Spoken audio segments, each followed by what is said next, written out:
In my village, there was a profession that had existed for more than 300 years, the profession of making coffins.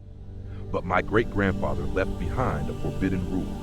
Never make a coffin for someone whose body has not been found, because if you do, the person lying inside the coffin will find a way to return. Until one rainy night, a woman brought 10 times the usual coffin-making fee just to ask my father to break that forbidden rule. What sent chills down my spine was the person she wanted a coffin made for was her husband, a man who had disappeared 7 years ago. And just as my father was about to refuse, a knock came from the door, 3 times. Knock, knock, knock. My father's face turned pale. He whispered, "The person who needs the coffin has arrived." In my village, there was a profession that had existed for more than 300 years, the craft of making coffins. But my great-grandfather once left behind a warning. Never make a coffin for someone whose body has not been found, because if you do that, the person lying inside the coffin will find a way to return. Until one rainy night, a woman came carrying an amount of money 10 times the normal coffin-making price, only to ask my father to break that very taboo. What made my blood run cold was the person she wanted a coffin made for was her husband, a man who had disappeared 7 years ago. And just as my father was about to refuse, a knock came from the door, 3 times. Knock, knock. My father's face turned pale. He whispered, "The one who needs the coffin has arrived." The knocking in the middle of the rainy night did not sound like a person hitting wood. It was dry and hollow, like someone using a piece of dried bone to tap a rhythm. My father stood frozen in the middle of the wood workshop. The flickering oil lamp cast his long, twisted shadow onto the wall, covered with saws, chisels, and unfinished wooden planks. His face, already carved with deep wrinkles from years of hardship, now turned as pale as candle wax. His rough, calloused hands, hardened from a lifetime of carving wood, suddenly trembled violently. The woman sitting opposite him, the one who had just placed a thick bundle of money on the sawdust-covered wooden table, also fell silent. Her name was Na, the wife of Mr. Kin, a wealthy merchant who was famous throughout this region, but had mysteriously disappeared 7 years ago during a trading trip into the mountains. For 7 years, not a single bone, not even a piece of his clothing, had ever been found. Yet tonight, on the anniversary of Mr. Kin's father's death, she had traveled all the way here with one insane request: to make a red pine coffin for a man with no corpse.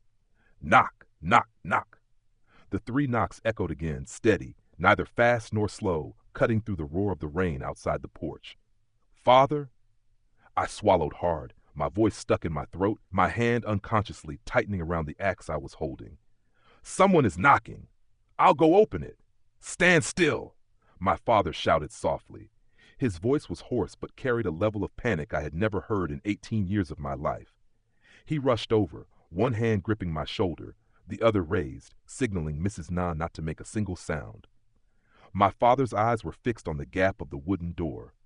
From where we stood, through the tiny opening, we could only see a pitch-black yard and the rain falling diagonally through the dim light from the lamp hanging outside the porch. But something strange happened. The storm lantern hanging outside, which was fueled by peanut oil and almost impossible to extinguish, was now flickering, slowly turning into a faint, eerie green color. Outside the door, there was no human shadow, only a long trail of black water, thick like diluted mud, crawling upward from the yard steps and stopping right at the wooden door. That trail of water was releasing the strong stench of a corpse that had been soaked in water for a long time. At this moment, Mrs. Na no longer had the elegant and arrogant appearance of a wealthy woman. She collapsed onto the chair, clutching the bundle of money tightly, her lips trembling. "It's him, Master Nam. It's really him. For 7 years, every night he stood outside my bedroom window, asking for a home.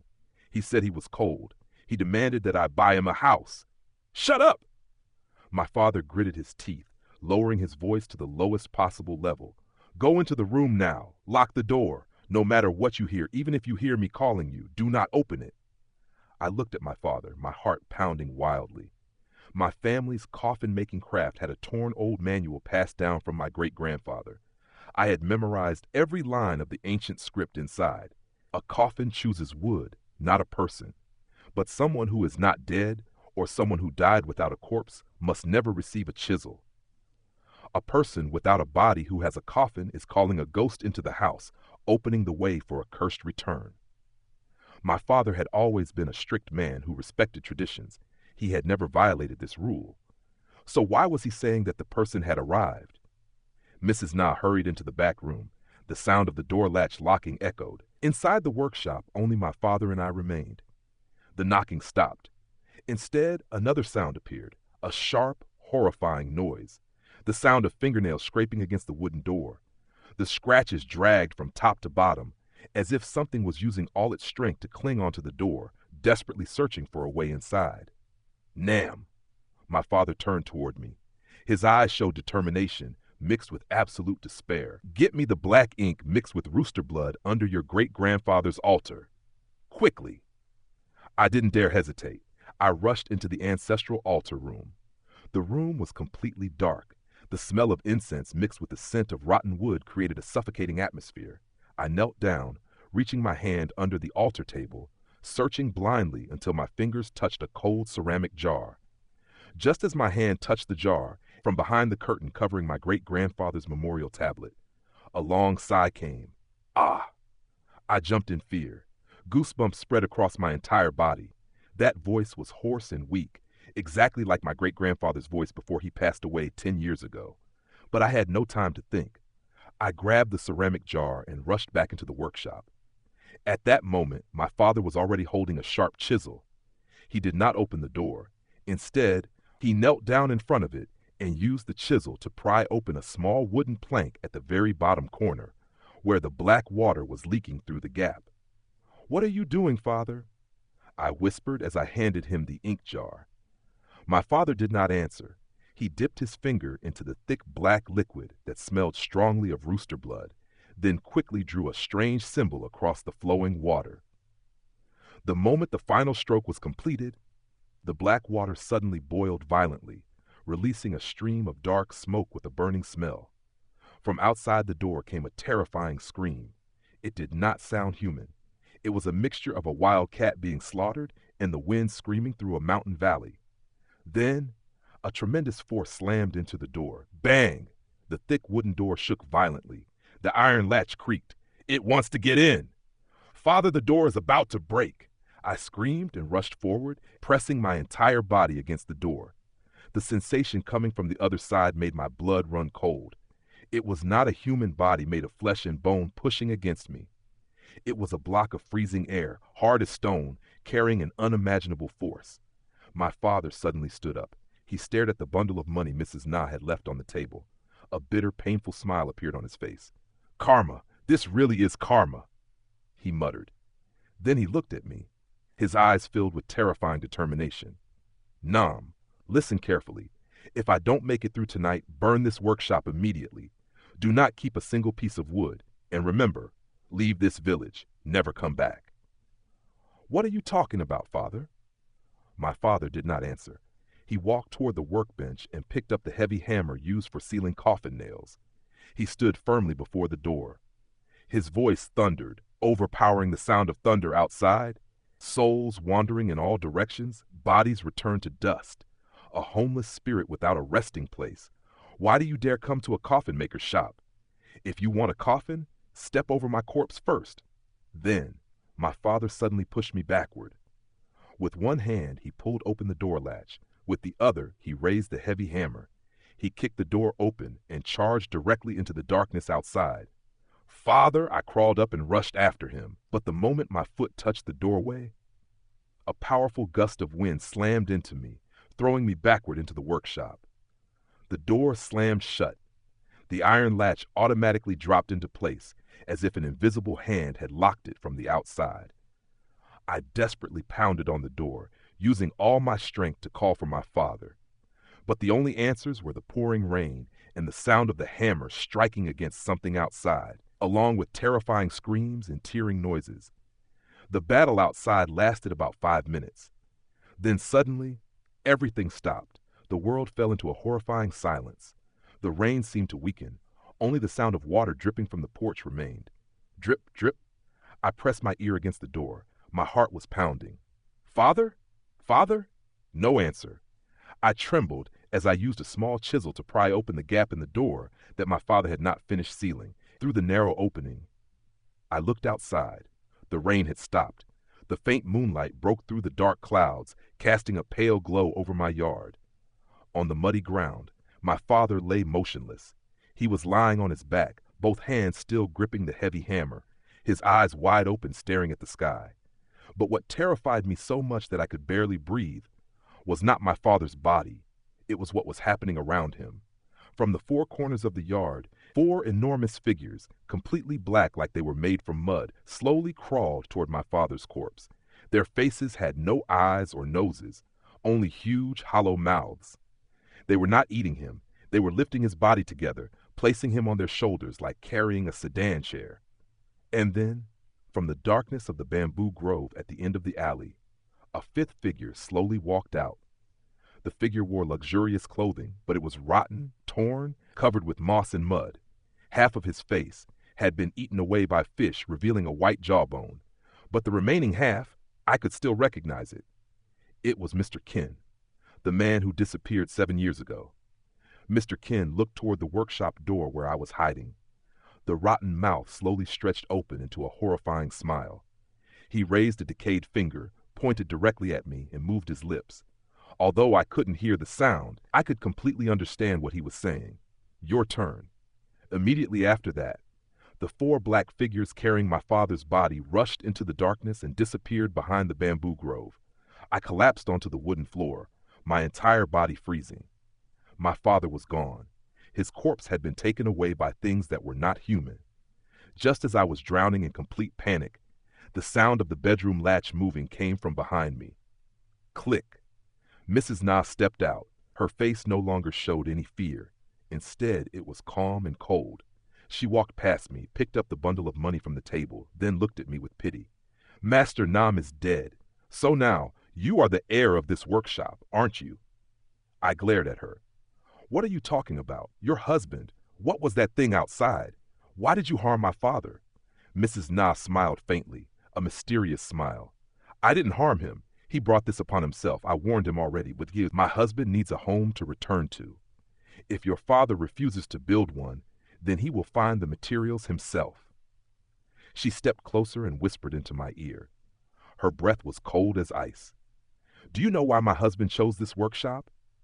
Because 7 years ago, the boat that carried him trading through the mountains was built by your father. And the wood used to build that boat came from the ancient burial ground of this village. Your father knows how my husband died, and he knows that Ken's body never truly left this village.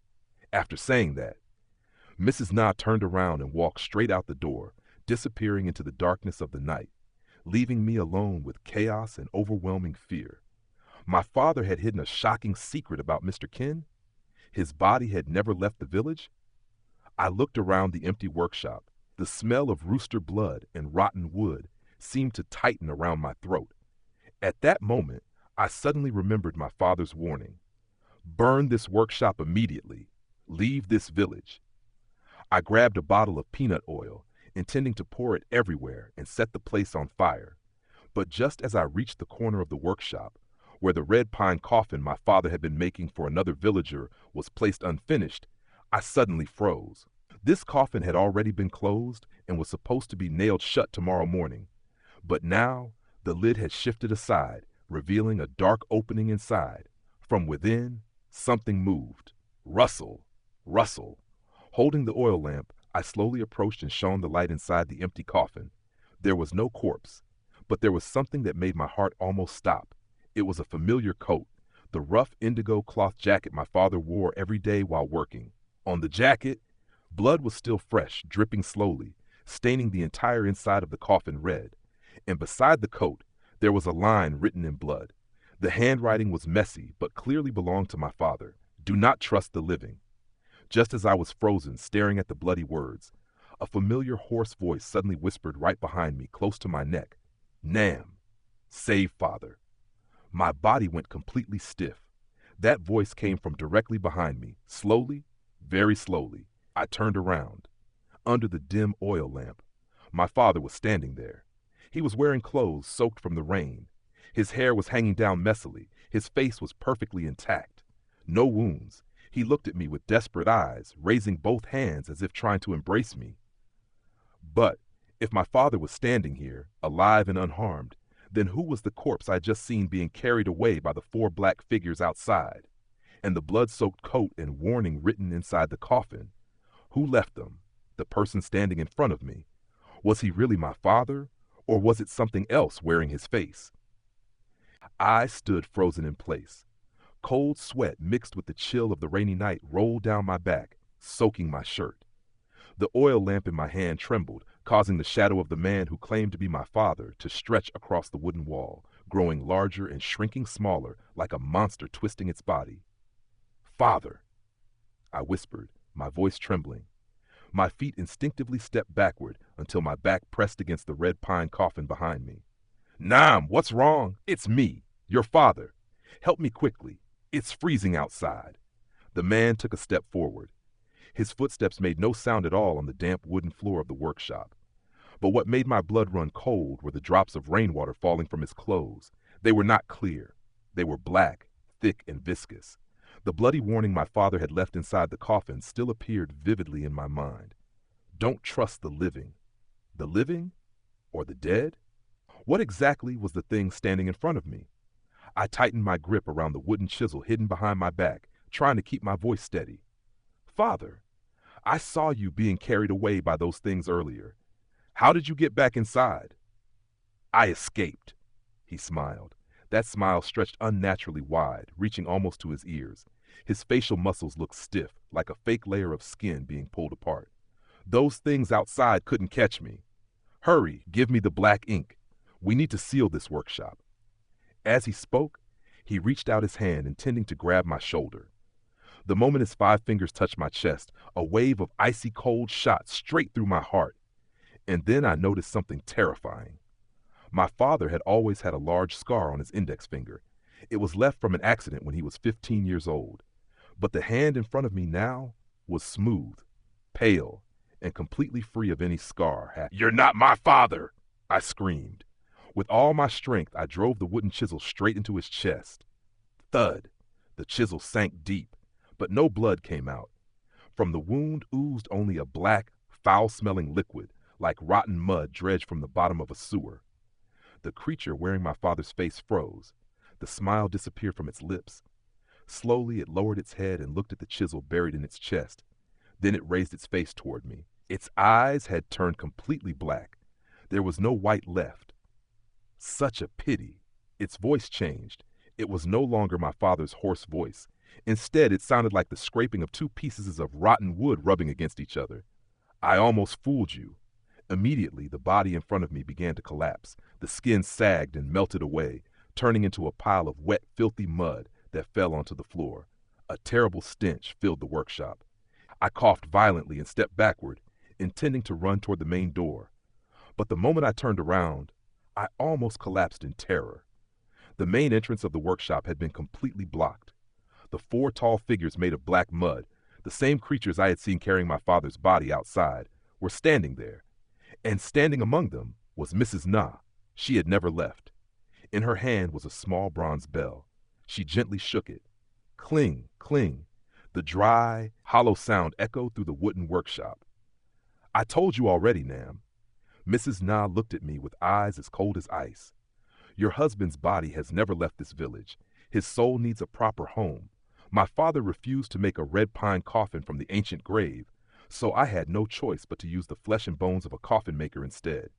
"You?" I shouted, holding the bottle of oil tightly in my hand. "You're insane! What did my father ever do to your family?"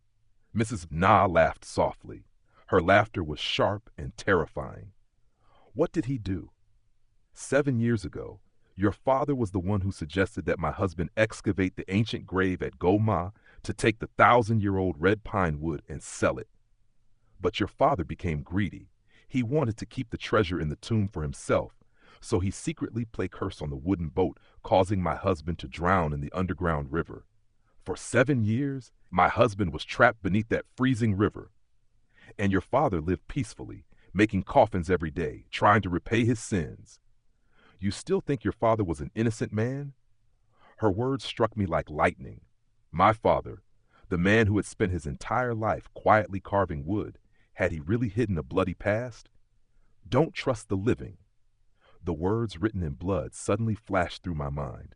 If Mrs. Na was telling the truth, then was my father's warning meant for her, or was it meant for someone else? Enough. It is time to welcome the new resident into this house. Mrs. Na gave a cold command. The four mud-covered figures slowly moved toward me. Their long, twisted arms stretched forward. A suffocating pressure filled the room. I knew I had nowhere left to run. I flicked open my lighter. I was ready to throw it at the oil bottle and burn everything down with these monsters. But just as the flame appeared, a sound came from behind me. Inside the unfinished red pine coffin, bang, bang, bang! The coffin lid was suddenly thrown open by a terrifying force. It slammed into the wall and shattered. A thin hand covered with scratches and fresh blood reached out from inside. It grabbed my collar and pulled me violently backward. "Ah!" I screamed. I fell straight into the coffin. Then, in a strange and impossible way, the coffin lid closed by itself, trapping me inside the complete darkness. Outside, I heard Mrs. Na's terrified screams. I heard the roars of the four mud creatures. I heard destruction. I heard horrible cries tearing through the night. But inside this coffin, I was not alone. A warm, heavy breath was right beside me. A rough, calloused hand, the hand with the scar on the index finger, covered my mouth tightly. Then my father's real voice whispered beside my ear, weak, terrified, but unmistakably his. "Hold your breath, Nam. Don't let it know we are inside here." My eyes widened in the darkness. My father was still alive? He was inside the coffin with me? Then, who was the body that had been carried away outside? And what was the truth behind the wooden boat from 7 years ago? Before I could understand anything, the coffin suddenly trembled. It was no longer lying on the ground. It was slowly sinking. Cold water began seeping through the gaps between the wooden panels. The smell of river mud filled the air. Were we being buried alive? Or were we being dragged down into the underground river? The water rushed in faster and faster. The freezing, slimy liquid crawled into my ears and nose, carrying the bitter taste of mud mixed with the stench of rotting corpses. I wanted to struggle. I wanted to scream for air. But my father's hand remained tightly pressed over my mouth. Inside the narrow, pitch-black space of the coffin, his heartbeat pounded violently against my back like a war drum beating in the darkness. Bang! The coffin suddenly came to a violent stop. It crashed into something solid, sending a sharp pain through my shoulder. The screams of Mrs. Na and the mud demons outside had completely disappeared. Instead, all that remained was a deep, hollow rumbling sound, echoing like the wind howling through a massive underground cavern.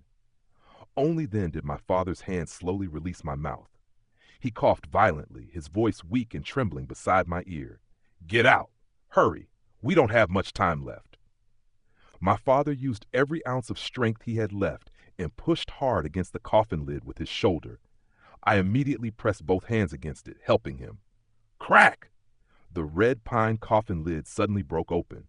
I crawled out desperately, gasping for air, my chest rising and falling as I desperately breathed in the damp, freezing atmosphere. But when I finally saw the surroundings clearly, I froze completely. This was not my family's wooden workshop. And it was not a graveyard either. We were inside a massive underground cave.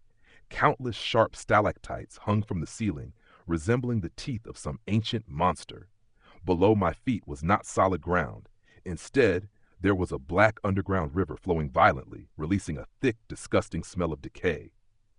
But the most horrifying thing was, scattered along both sides of the underground river were dozens of red pine coffins identical to the one my family had made. Some were hanging precariously from the rocky walls. Some were half submerged in the black water. "Father, where are we?" I trembled as I helped him stand. My father looked completely exhausted. His clothes were torn apart. One of his shoulders was covered in blood from deep claw marks. He looked around the cave, and despair filled his eyes. "This is Goma, the underground river flowing through the ancient burial ground of our village. Nam, we fell into Mrs. Na's trap." "What trap, father?" I stared directly into his eyes, desperately hoping he would deny everything. Earlier she said you harmed Uncle Ken. Is that true? My father let out a long, bitter laugh. He leaned against the coffin, barely able to stand. She was telling the truth, but only half of it. 7 years ago, Uncle Ken was the one who planned the excavation of this ancient tomb. He wanted to take the 1,000-year-old red pine wood and sell it to foreign merchants. Your father was only hired as the craftsman responsible for dismantling the wood.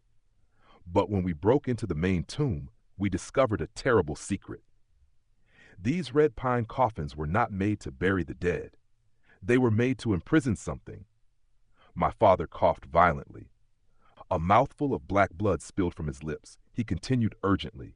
Back then, because of his greed, Uncle Ken ignored my warnings. He personally opened the ancient coffin. The moment he lifted the lid, a wave of black energy rushed out. Uncle Ken fell into the underground river and died instantly. I escaped in panic. But for 7 years, Uncle Ken's spirit could never rest. It was controlled by whatever was sealed inside that ancient tomb, turning him into an evil creature. And Mrs. Na, she is not Uncle Ken's wife. My entire body stiffened. She isn't Mrs. Na? Then who is she? My voice trembled. The real Mrs. Na died 7 years ago, right after Uncle Ken disappeared. My father's voice shook. The thing outside, it came out of that ancient coffin years ago. It borrowed Mrs. Na's body to deceive me into making a new red pine coffin. It needed a sacrificial coffin made by the bloodline of our coffin-making family. Only then could it completely break free from the chains beneath this underground river. A chill ran through my entire body.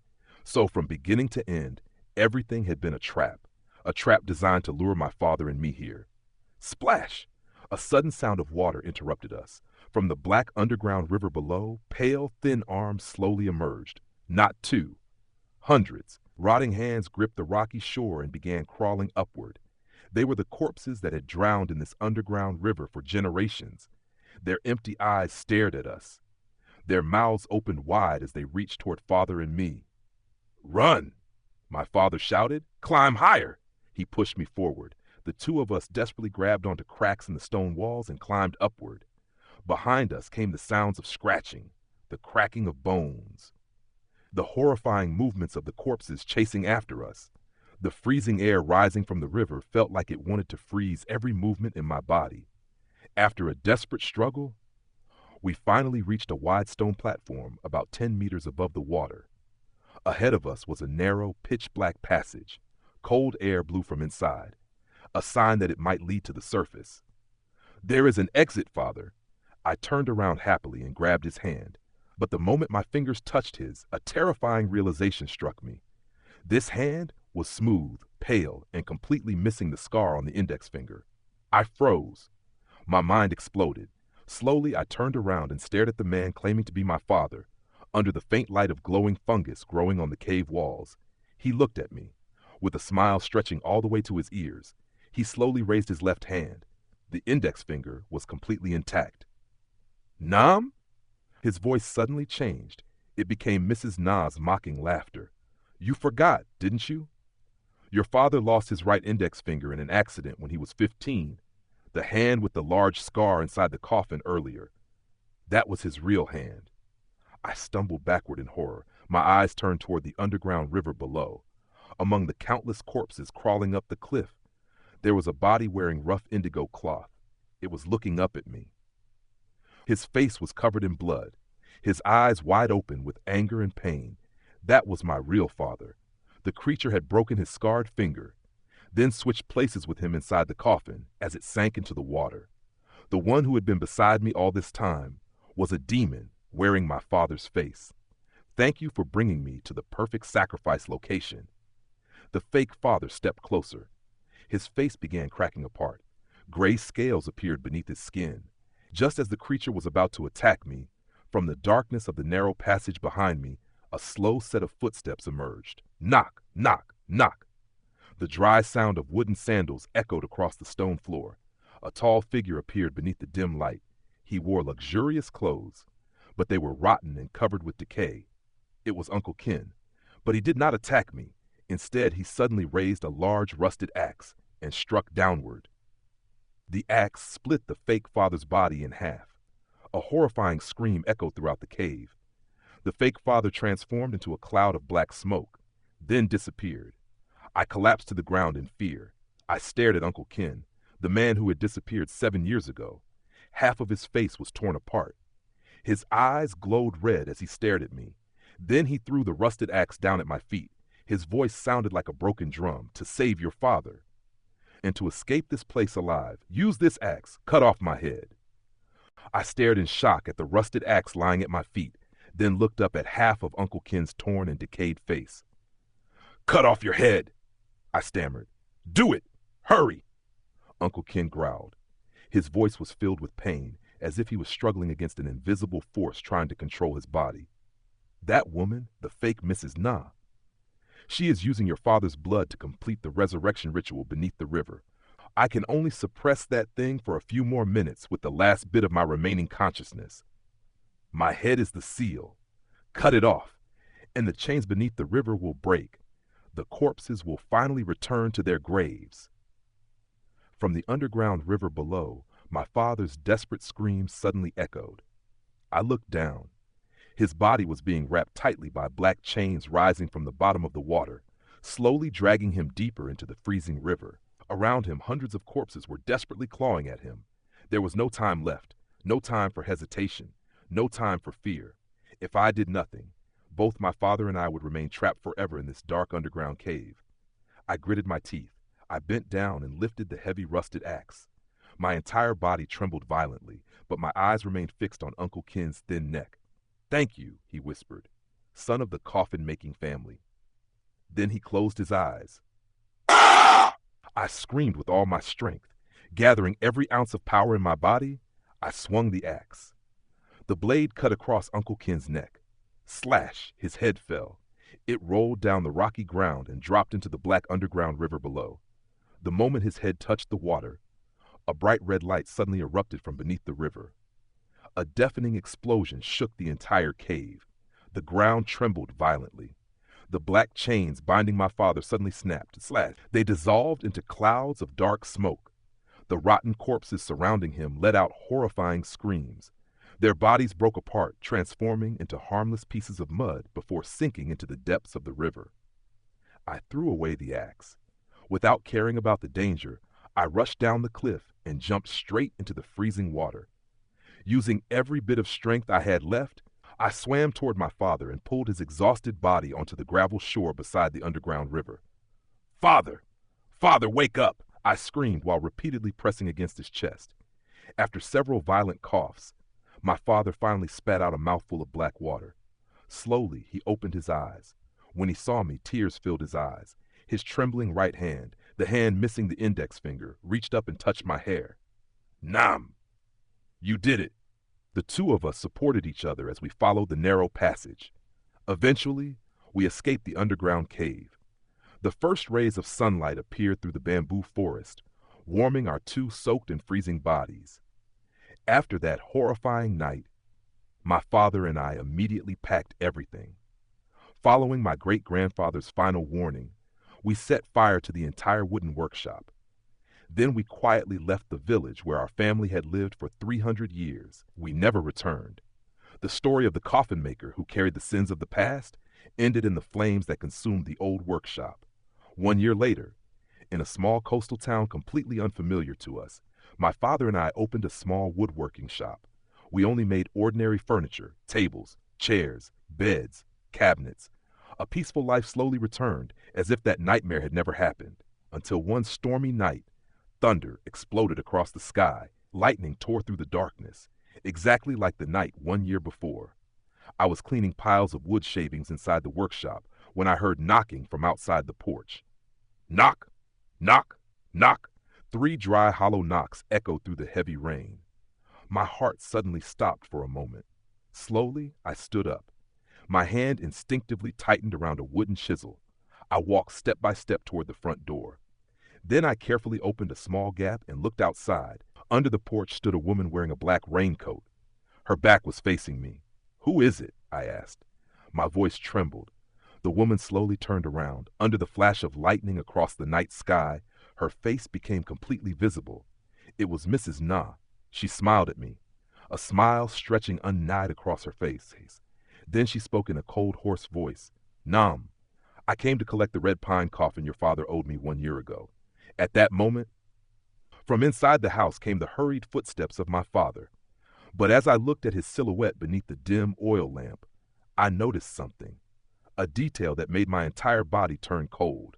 Both of my father's hands were completely intact, smooth, without any scars, and without the missing index finger. Nam, who is knocking at the door? He smiled and asked. I stood frozen between the doorway, looking at the woman standing outside in the rain, then looking at the father standing behind me. My entire body went cold as I realized the game of those things beneath the underground river had never truly ended.